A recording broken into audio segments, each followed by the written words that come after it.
Olá, família Pax, mais uma vez ao vivo aqui com vocês. Hoje conversando com a nossa querida Marilu Martinelli. Ela que é escritora, atriz, jornalista, sabe tudo sobre valores humanos e Satya Sai Baba. Hoje ela é professora convidada da USP, educadora, conferencista internacional. Aliás, é professora convidada que faz palestras na PUC.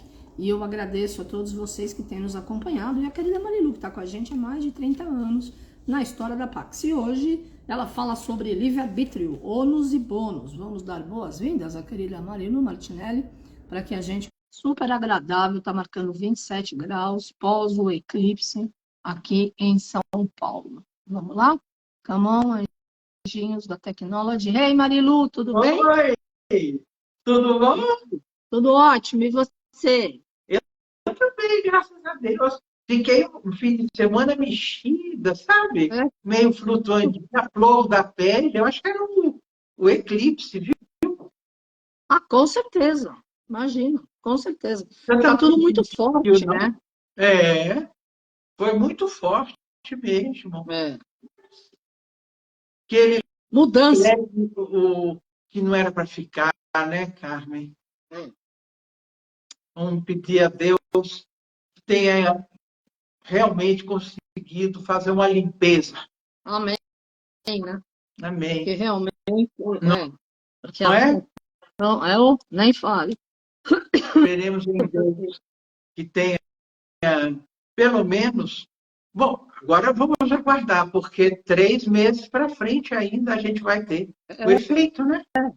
é, pois é. Tem que ter paciência, né? Essa Isso. é a energia. Então vamos falar sobre Vamos lá. livre-arbítrio. Eu achei que era oportuno justamente porque se nas nossas vidas o nosso poder de escolhas precisa ser clarificado, o nosso discernimento precisa ser aprimorado, não importa em que época seja, eu acho que atualmente é uma prioridade, né? Sim, claro. Então, vamos lá. Por que eu disse livre-arbítrio, ônus e bônus? Porque você é responsável por aquilo que você escolhe. Sim. E para muita gente, assumir a responsabilidade de uma escolha não é algo fácil. Por quê? Porque tem o hábito de atribuir o resultado da escolha ou a um bem fora de você ou a um mal fora de você. Esse aprisionamento entre bem e mal, culpa e castigo, Nossa Senhora, isso imobiliza. E eu pensei, e bônus, por quê? Porque nos dá responsabilidade. A palavra responsabilidade já diz, né? A habilidade de responder por. Quer dizer, Uhum. te qualifica, te dando autonomia para ser responsável pelo que você pensa, sente, Sim. fala e faz. Na filosofia, Aristóteles falava muito sobre o livre-arbítrio, né? O alvédrio. Por quê? Porque ele dizia que era o fundamental, a liberdade de ir e vir, e a sua capacidade de escolher o que lhe convém. Sim.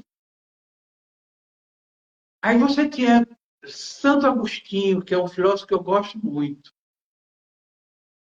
Santo Agostinho já dizia uma coisa interessante. Ele dizia que o livre-arbítrio pode ser uma dádiva de Deus, porque ele te confere a possibilidade de escolher de que lado você quer estar.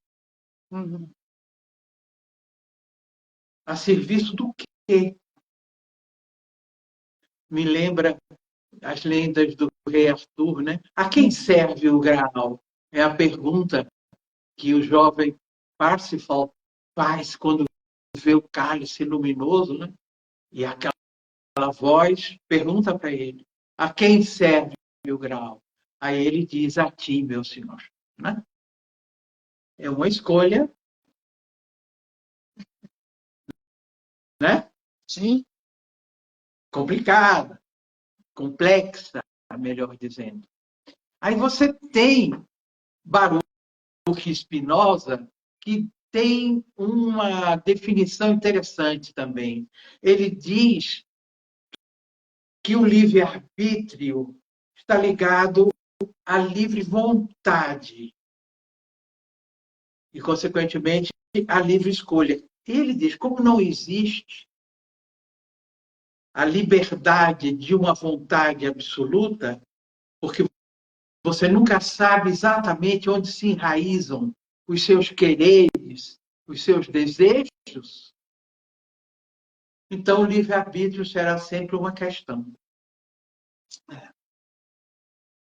Interessante, não é?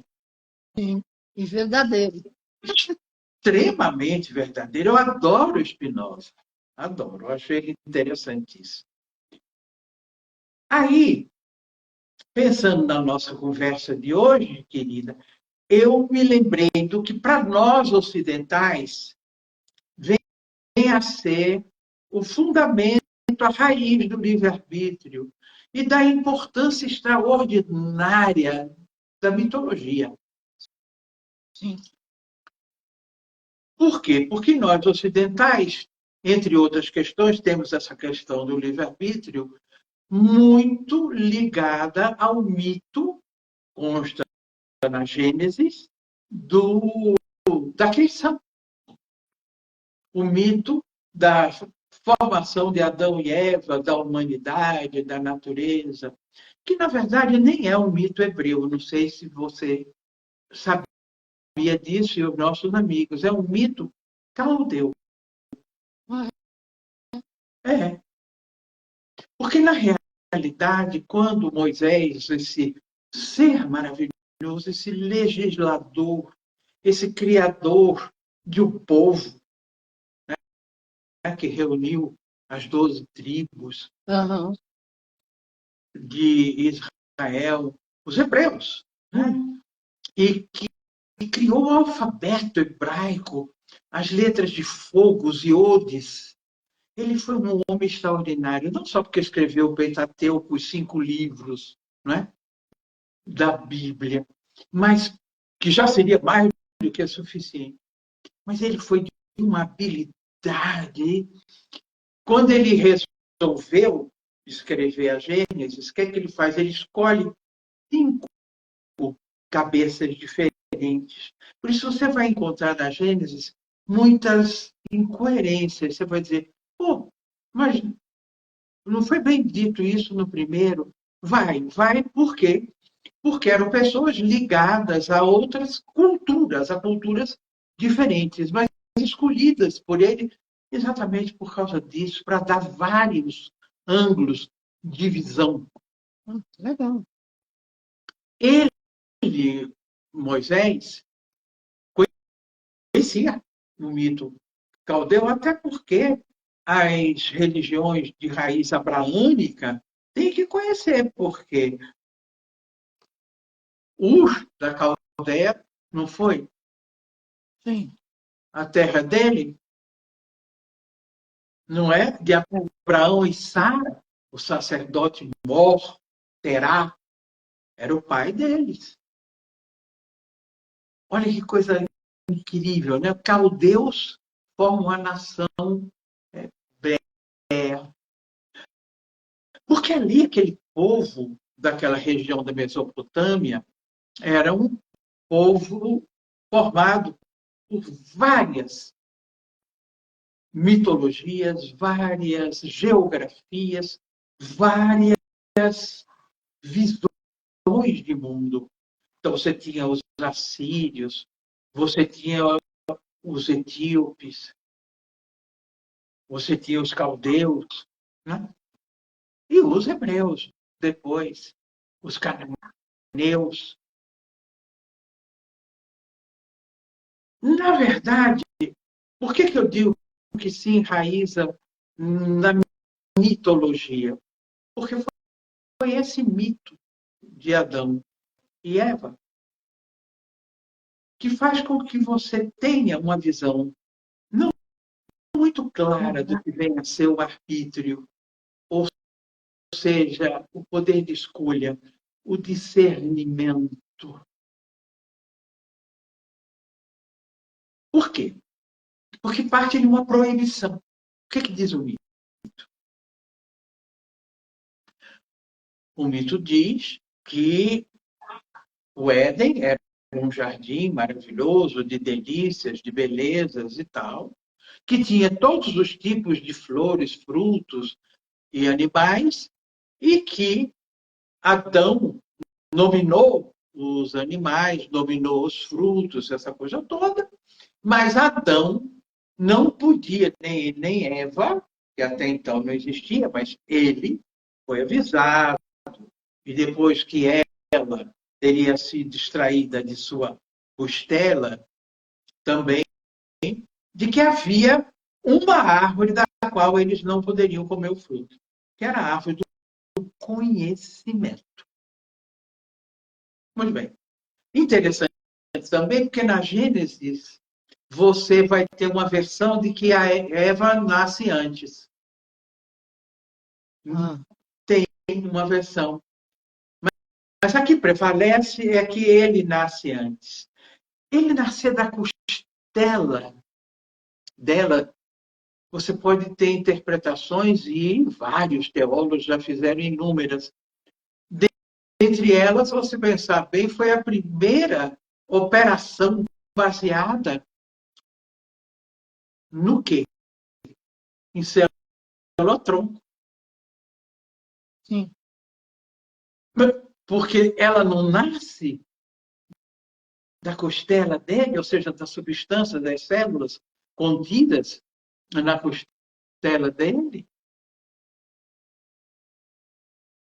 Ou, como eu acredito, não sei, nossos amigos, você, mas muitos mitólogos e teólogos, que seja uma comoção de todas as escrituras sagradas, uma linguagem alegórica para dizer que é a origem da mesma origem. Interessante lembrar aqui que tenha sido de uma costela, porque o Hahnemann, o criador da homeopatia, ele diz uma coisa muito interessante. Ele diz que o cálcio é o alimento da memória. Será que eles não estavam querendo nos dizer a importância de lembrarmos da nossa origem e da dualidade, certo e errado, dia e noite, luz e treva, homem e mulher? Será que, apesar dessa dualidade, a essência comum não deveria ser presente na nossa lembrança? Eu, quando dou aula sobre a Gênesis, eu gosto muito de lembrar isso. Porque a grande maioria lê literalmente. E não se pode ler literalmente. Claro. Uma escritura sagrada, seja ela de que tradição for, você tem que localizar no espaço e no tempo, na geografia, na mitologia daquele povo, né? Na visão alegórica. Sim. E na espiritualidade, evidente. Senão você corre o risco absurdo de pegar literalmente e de alimentar medo e não compartilhar da verdade. Sim. Por que eu estou dizendo tudo isso? Porque quando Adão e Eva recebem essa ordem, no caso, nós, judaicos cristãos, né? E isso acontece tanto na Torá quanto na nossa Bíblia cristã. Não pode comer do fruto do conhecimento. Ora, se começa com uma proibição e você escolhe conhecer, morder, sentir o gosto, para que o fruto do conhecimento faça parte de você, você desenvolve consciente e inconscientemente a ideia de que conhecer é proibido. Ora, isso não foi dito para isso. Conhecer era para poucos. Por que a linguagem alegórica é tão presente em todas as escrituras sagradas? Porque eram poucos os escolhidos para conhecer o real significado. Porque como eram conhecimentos muito poderosos, poderia ser desastroso na mão de um tirano, por exemplo. Sim. Poderia ser uma catástrofe, como sempre foi. Sempre foi na história da humanidade. Muito bem. Começa com a proibição, o que já para nós, judaico-cristãos, significa que escolher é transgredir.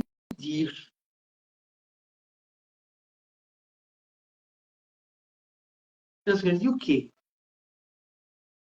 Não é transgredir o que é um pecado, é transgredir o status quo.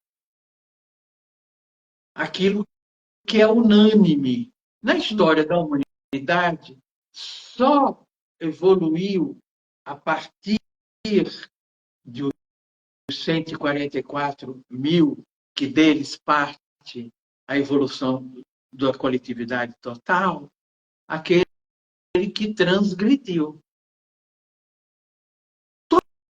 Todos os mestres foram transgressores. Você já observou isso? Não. Nós estamos falando através da casa de um grande transgressor, que foi mestre Saint-Germain.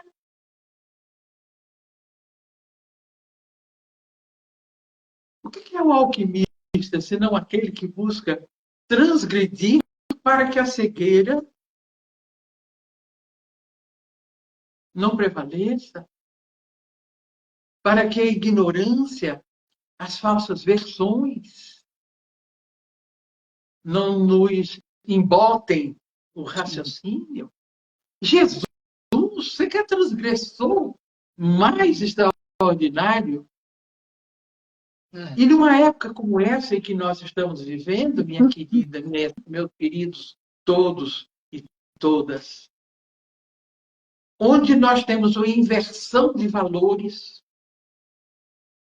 nos distanciamos de virtudes inerentes que são os valores humanos, que criamos falsas necessidades e desejos artificiais para consumir loucamente.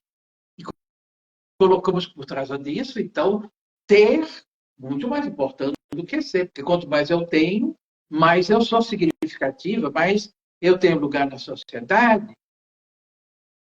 Olha que inversão terrível. Qual é a posição mais transgressora que a gente pode assumir hoje em dia numa sociedade mundial? Não estou falando só aqui do Brasil, não. Estou falando do mundo. Vivendo uma inversão de valores tão estrutural. A maior transgressão é ser ético, é viver valores humanos. Sim. Isso é uma transgressão tremenda. Eu estou falando dos grandes transgressores que nos dão os caminhos. Eu falei de Mestre Saint-Germain, falei de Jesus, e o que fez Satya Sai Baba? Nos deu de volta a possibilidade de sermos esplendorosamente humanos, Uhum. vivendo os valores que nos caracterizam. Sim. Como seres humanos. Nós não somos super animais. Nós somos seres supraconscientes. Sim.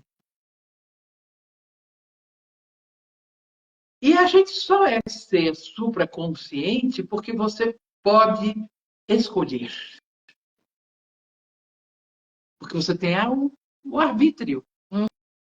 Uhum. Para nós ocidentais,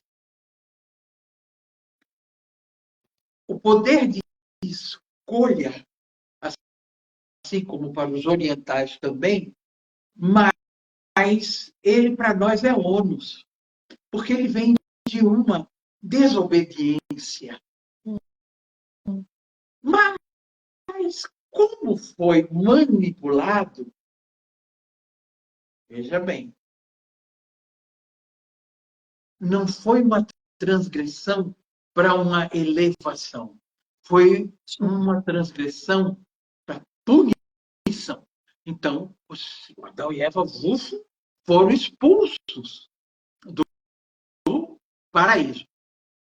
A ideia de paraíso, Carmen, meus queridos, não existia na história da religião cristã, da igreja cristã, nem de todas as ramificações que depois de Lutero surgiu do cristianismo. A ideia do paraíso vem na Idade Média com Dante, quando ele cria a Divina Comédia. Antes, você não tinha a história de paraíso e inferno. A Idade Média traz isso para nós. Quando o paraíso e o inferno é um estado de consciência. Sim, claro. Mas não havia essa história. Então, o que acontece no mito de Adão e Eva? Eles são expulsos do paraíso, são condenados à dor, que é inevitável na condição humana, mas, como dizia o senhor Buda, o sofrimento é opcional. Você não precisa ficar cultuando morbidamente uma dor. Nem ver a dor como inimigo. Muitas vezes, aquilo que nos faz sentir dor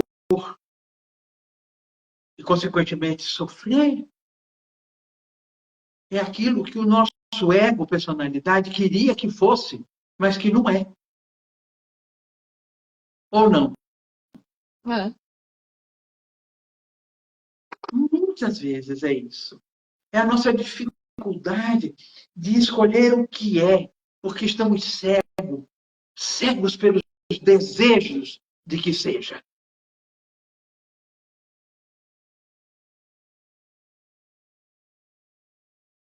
Como é difícil a gente discernir, escolher, porque nem sempre o que é bom para mim vai ser bom para você, para o outro qualquer. Claro. E vice-versa. Então, o que é que me cabe? É o bom e o ruim ou é o bem? Porque o bem é permanente. Uhum. O bom e o ruim oscilam de acordo com a minha maneira de ver, de viver, de sentir a vida. Não é? Sim. Nós, ocidentais, temos essa ideia de que você foi expulso de um paraíso, ou seja, você foi expulso da ignorância, porque você provou o conhecimento. E você ganhou autonomia. Você não foi castigado. Claro. Você ganhou um presente. Então, para nós, que o arbítrio pode ser visto como um ônus, para o oriental é um bônus. Porque para o oriental, principalmente para o hinduísmo, as nossas escolhas são de acordo com o nosso nível de consciência. Sim. E faz parte daquilo que é inevitável ser feito enquanto na condição humana, que é agir. É o karma. Para nós, a gente entendeu o karma como um ônus. E para eles, não. Eles que foram os criadores do karma, da ideia, da filosofia de karma e dharma, para eles, o karma é uma bênção da divindade, é uma bênção do universo, porque te permite escolher o que fazer com a sua vida. Sim. Olha, como somos visões de mundo tão diferentes. Verdade. A nossa, como foi baseada na punição, a gente muitas vezes entende karma como um vaticínio. Quantas vezes, às vezes, eu estou dando aula, e mesmo quando eu dava aula na Pax aí com você, durante 7 anos seguidos, era comum pessoas dizer, fulano é meu karma. Imagina! Seu karma é outra coisa. E karma em sânscrito quer dizer movimento. Ação. Não é um vaticínio. Você pode até ter um karma negativo com aquela criatura. Mas ele não é o seu karma. Ele é o resultado de escolhas que você fez um dia. Claro. Veja como é diferente você perceber como punição ou como oportunidade de elevação de consciência. Para o hindu, o karma é a oportunidade que Deus te dá de você escolher dessa vez melhor. Veja, sendo o movimento, é a oportunidade que você tem de transformação. Sim. Verdade. Para o hindu, você vive nós muito entre o bem e o mal, né? Para o hindu, não. Você vive entre o karma e o dharma. Entre as escolhas que você fez e que tem oportunidade de usufruí-las se foram positivas, e amenizá-las ou consertá-las se não foram. E o dharma, que é a sua escolha máxima, porque não é mais a escolha do seu ego, personalidade. É a escolha do seu eu superior. Como disse Jesus, né? A escolha entre o joio e o trigo. A escolha entre o joio e o trigo não é feita pelo karma, é feita pelo dharma. Que é quando você sabe que você não está aqui apenas para criar bons karmas através de boas escolhas, de bons arbítrios, ou maus karmas através de más escolhas, arbítrios equivocados. Você está aqui para servir na sintonia do Dharma. Olha como isso é libertário. Claro que para você chegar a essa conclusão, você vai ter a chance, porque eles são reencarnacionistas, de viver várias vidas. Sim. Até que você perceba que escolher é como dizia, como eu disse no início, Santo Agostinho, uma dádiva. Sim. Não é? Portanto, trata bem desse poder de escolher. E, como disse também Spinoza, como eu já me referi anteriormente, porque é tão complexo escolher, que como é que a gente se vê inevitavelmente obrigado a arbitrar? Vivendo. Sim. Você não tem outro jeito. Você escolhe se você quer comer banana, ou se você quer comer abacaxi, ou se quer comer banana com abacaxi. Ou não. É. Você escolhe. Não vou tomar banho agora, não. Vou tomar antes de dormir. Escolhas comezinhas. Você não foge. Eu estou aqui a serviço do quê? Eu estou a serviço das minhas necessidades básicas, que se forem satisfeitas, por exemplo, eu comi bem, eu tomei meu banho, estou limpinha, vou ver alguma coisa, um filme que vai me fazer rir, vou encontrar com um amigo, tomar uma taça de vinho e vou dormir bem. É isso aí? Ou eu estou a serviço de quem eu preciso saber quem sou plenamente? Uhum. Qual é a minha origem? Não é? Oh. Será que a minha origem é só a minha ancestralidade genética ou é a minha ancestralidade essencial? Ou ambas? Não é? Uhum. Eu acho fundamental, Carmen, meus queridos todos e todas, a gente parar e refletir sobre isso. Porque quando você reflete sobre arbítrio, né, você se empodera.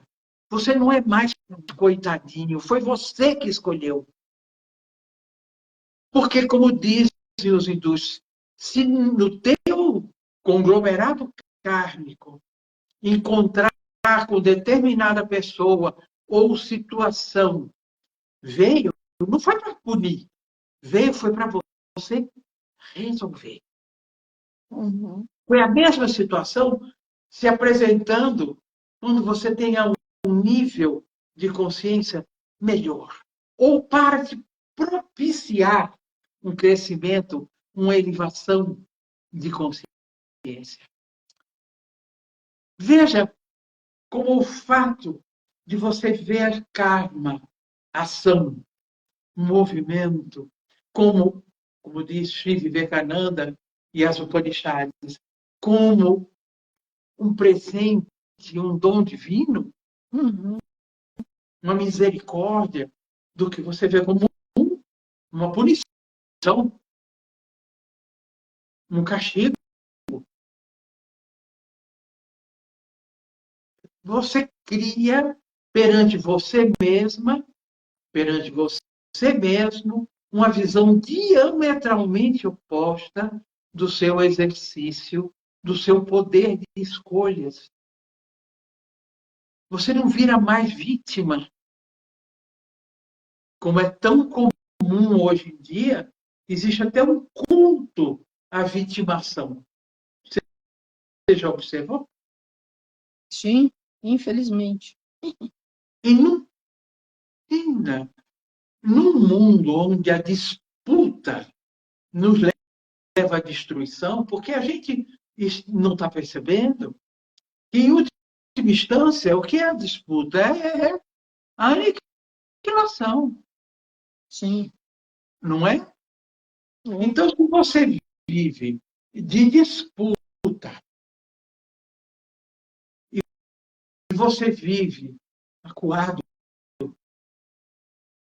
com medo de você mesmo, com medo do outro, com medo de sair na rua,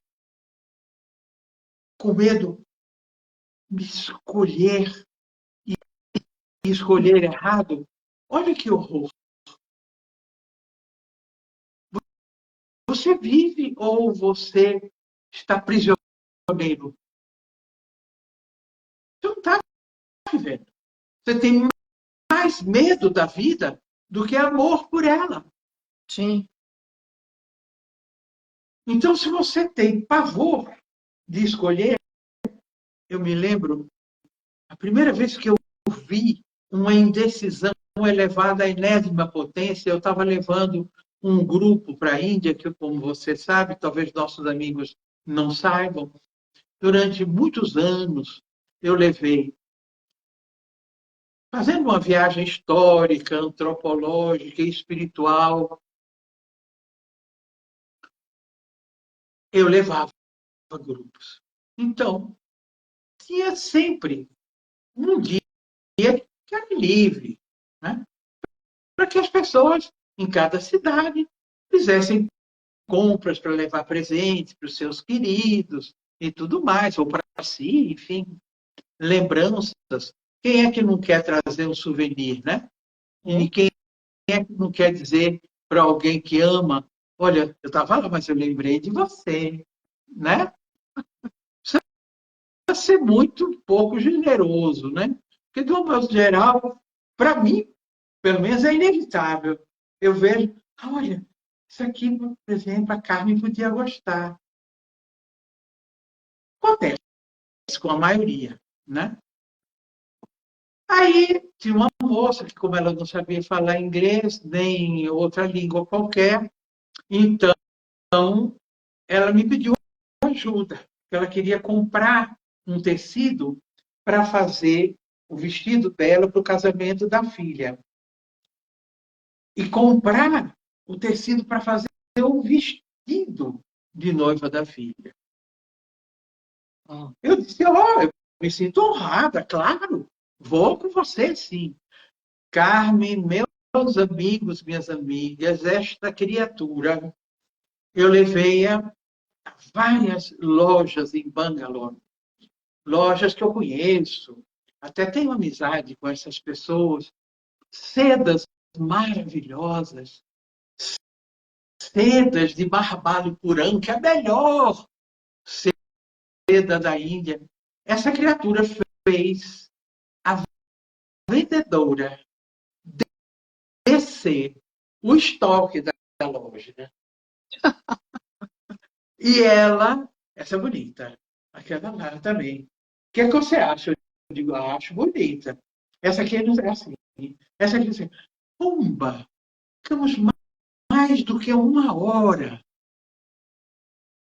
Ela não conseguia escolher. Ah, E se eu escolher essa, encontrar uma mais bonita? Bom, é um risco que a gente corre. claro. Mas escolha aquela que seu coração disser.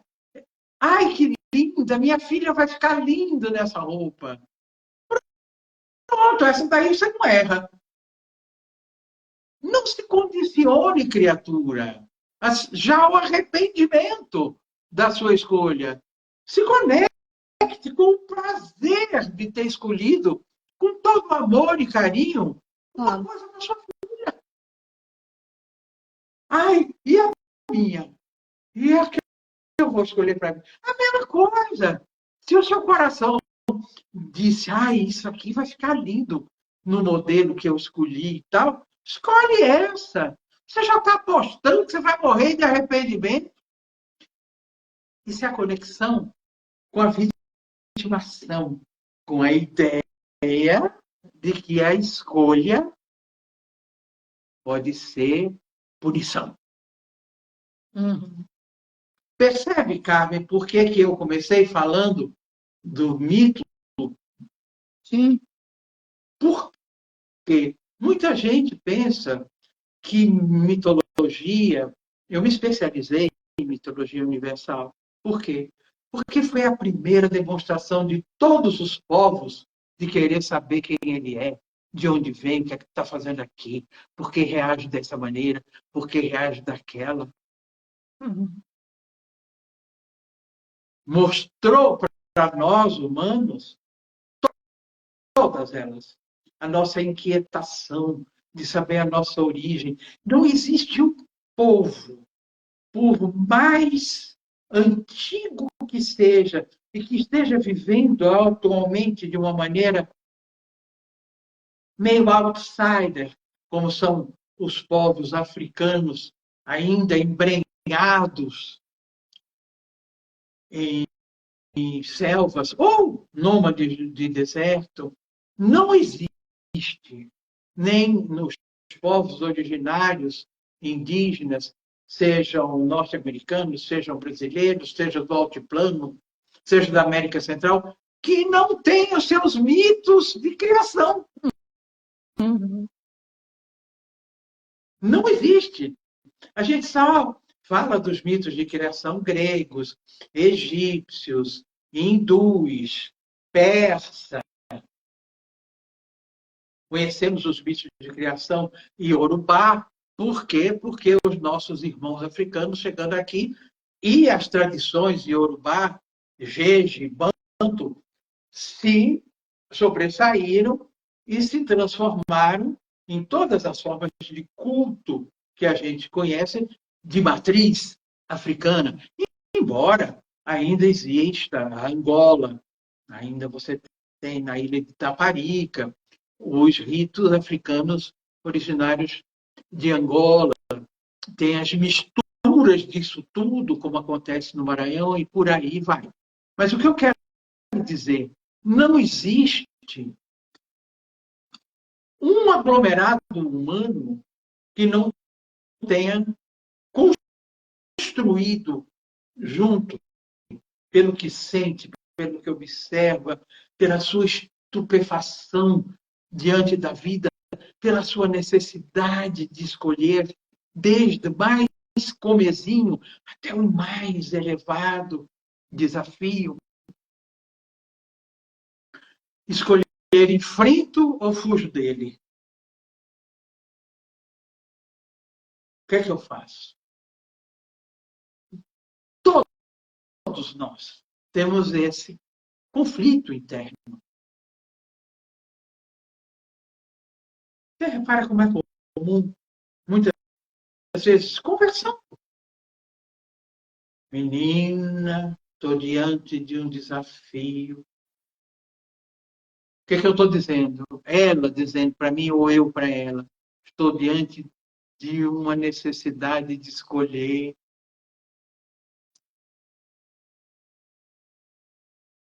Estou apavorada de escolher errado. Por que a gente fica apavorado? Por quê? Porque a sua escolha só é digna da dádiva do livre-arbítrio quando ela não é uma escolha pelo impulso.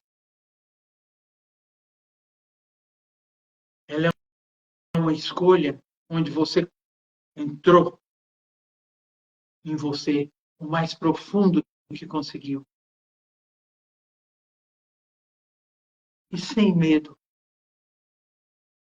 Perguntou como uma criança com aqueles olhos inocentes, sedentos de saber, ao seu eu profundo, ao seu mestre interior, como você quiser chamar, o que Jung chamou de self.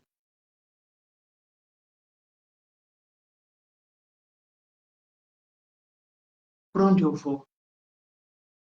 Me mostre. Eu quero que a decisão seja sua, como meu parceiro. Eu não quero interferir com os meus desejos e quereres, que, como disse Spinoza, eu não sei onde estão enraizados, se é numa vontade, num momento. Eu quero que eu escolha, porque é assim que tem que ser. Ainda que não me dê prazer. No momento. Mas como é o bem prevalecendo sobre o que seria bom ou não, que o bom e o não bom vão oscilar, mas o bem não. Ele é o sempre bem. Então, se o meu mestre interior disse, vá por aqui, vá.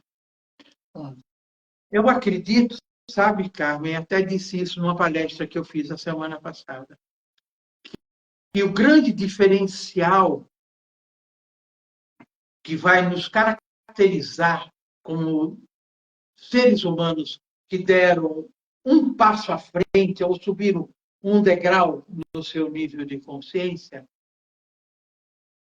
nessas eras de transformações tão profundas e de escolhas, né? De que lado eu estou.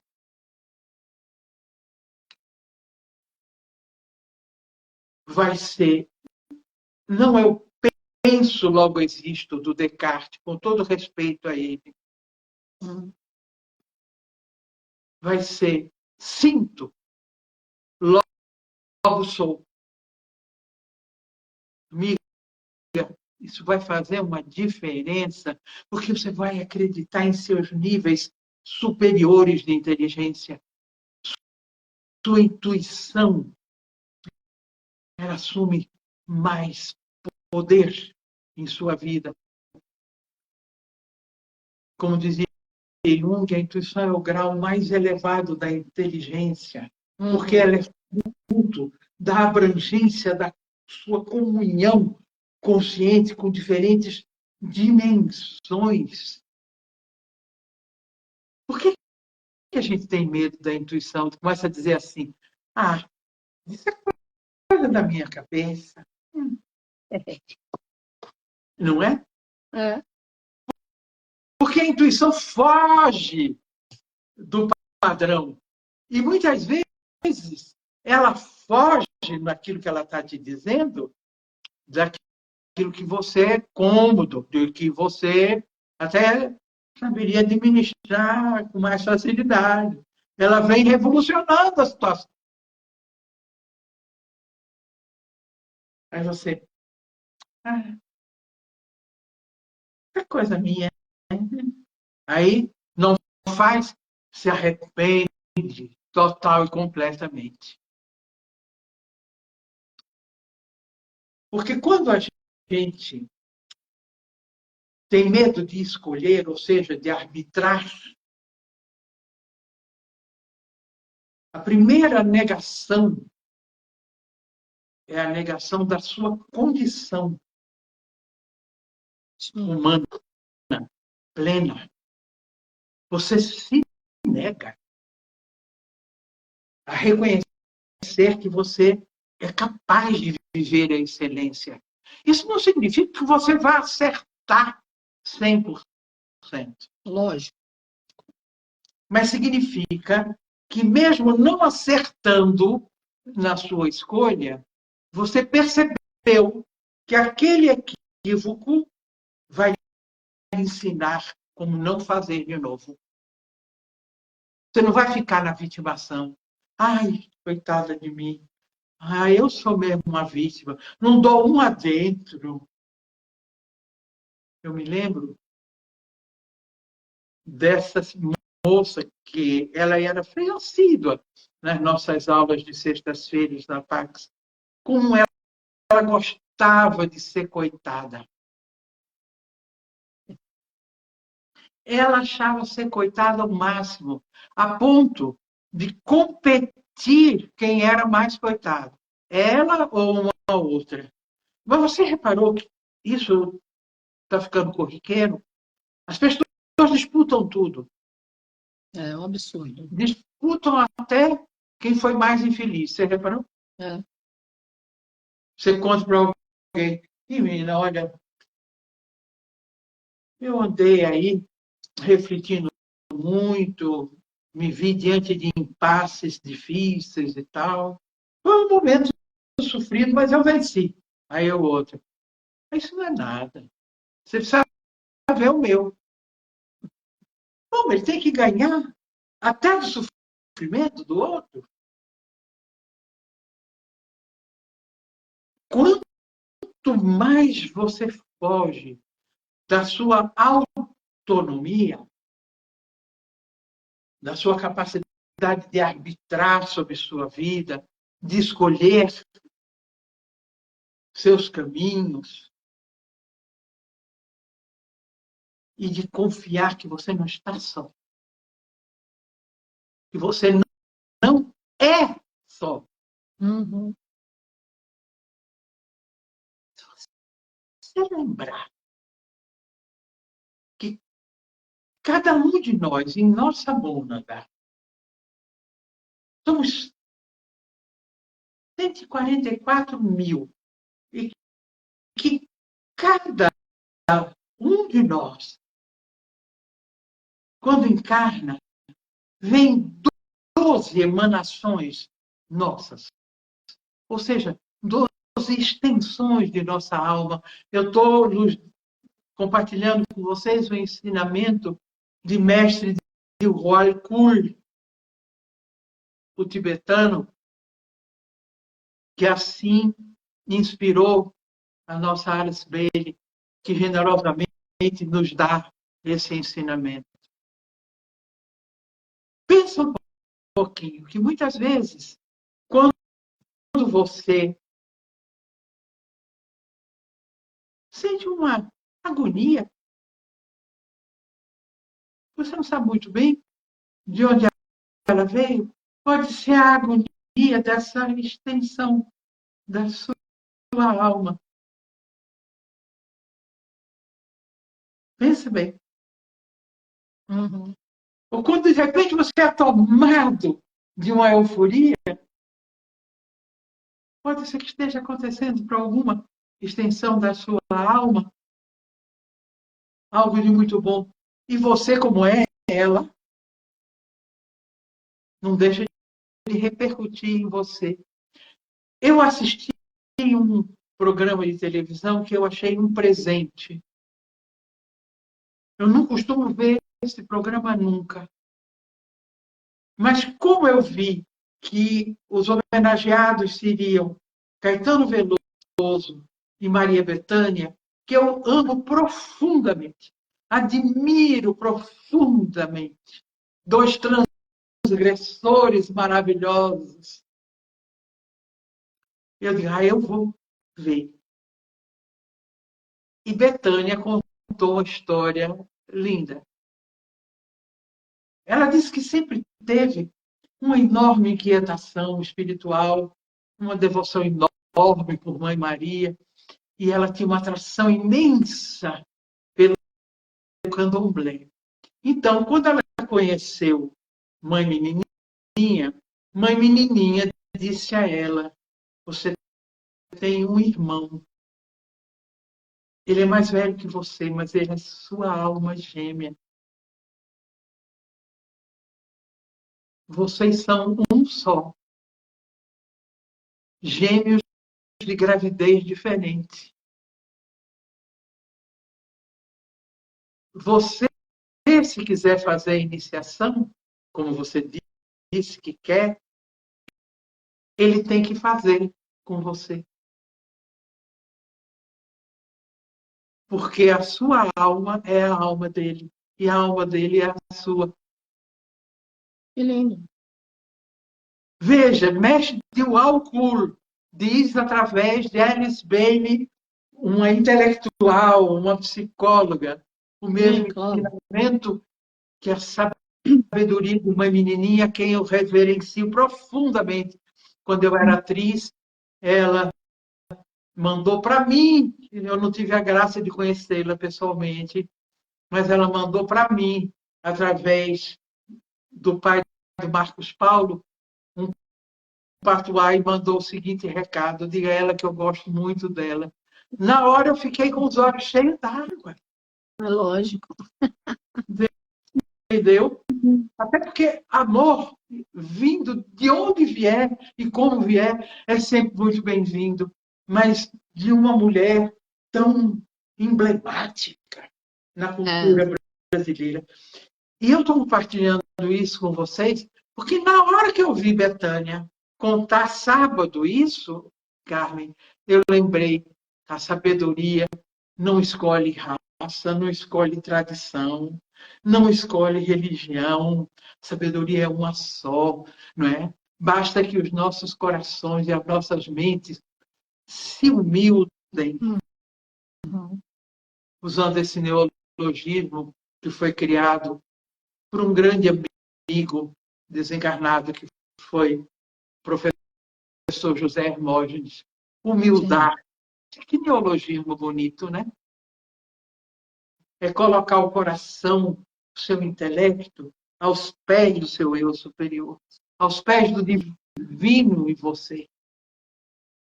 E saber que ele faz parte, morada no seu coração. Trate-o com o amor que ele lhe dá, morando no seu coração. Que coisa mais bonita. Você sabe que quando eu vi isso, sabe, Carmen, e agora comentando com você e com os nossos amigos, eu disse como é importante quando o Senhor Jesus diz: tenha olhos de ver, tenha ouvidos de ouvir. Se você não está humilde diante do outro e não ter procurado desenvolver o olho de ver e o ouvido de ouvir, isso ia passar batido. Tem 2 minutos. Não é? Então, eu vou aproveitar esses 2 minutos, que eu espero que a nossa conversa sobre o alvédrio ou livre arbítrio, né? À luz da filosofia, à luz da espiritualidade e à luz da prática cotidiana, porque eu acho muito importante a gente compreender que a espiritualidade não é alguma coisa fora de nós, não. É uma prática diária, cotidiana. E que o autoconhecimento exige que estejamos sempre com olhos de ver, ouvidos de ouvir e coração agradecido a cada descoberta. Eu espero que eu tenha, de alguma maneira, nem que seja minimamente, contribuído para você não ter medo de arbitrar, de escolher por você aquilo que o seu eu superior lhe designou e fazer da melhor maneira possível. Muito obrigada. Obrigada, querida. Foi lindo, como sempre. Beijo grande, Marilu. Gratidão. Namastê, família Pax.